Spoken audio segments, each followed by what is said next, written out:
Okay, Year 10. So you should have already completed this slide as part of the last activity. So now I'm going to show you how to use these quotes to write up your answer. Okay, so if you go to slide 20, you can see that there is a writing structure for you, and the first point has been completed.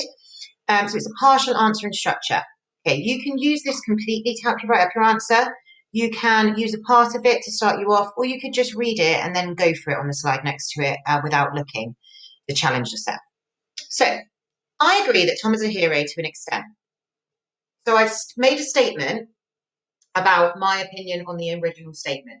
Do I agree, disagree, or agree to an extent with the fact that Tom is a hero? Then I go straight into my first point.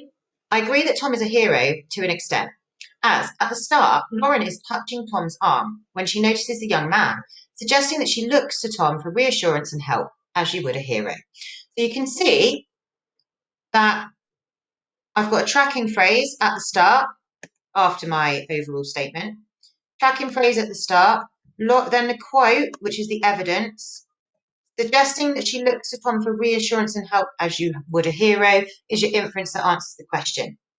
Okay, so Tom seems like a hero, point, when Lauren is touching Tom's arm because she looks to Tom for assurance and help.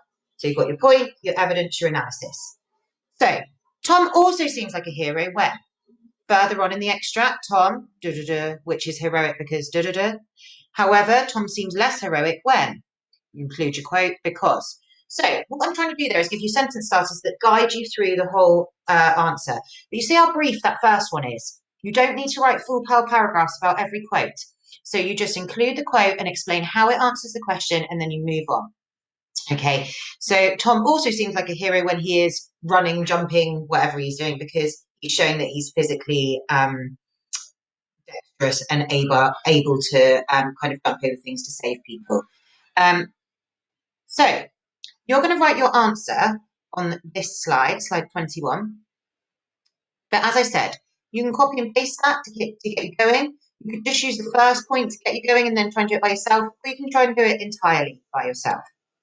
After you've done that, I do need you to proofread your work. Because you are going to self-assess your work, not only for how good an answer it is, but also for your key literacy objectives, okay? So thinking about marking your sentences out accurately, spelling accurately, organising writing into paragraphs, using connectives to connect ideas, and using a wide range of punctuation to control your writing accurately. So after you've finished writing, you need to go back and double check that your writing was accurate before completing the self-assessment task.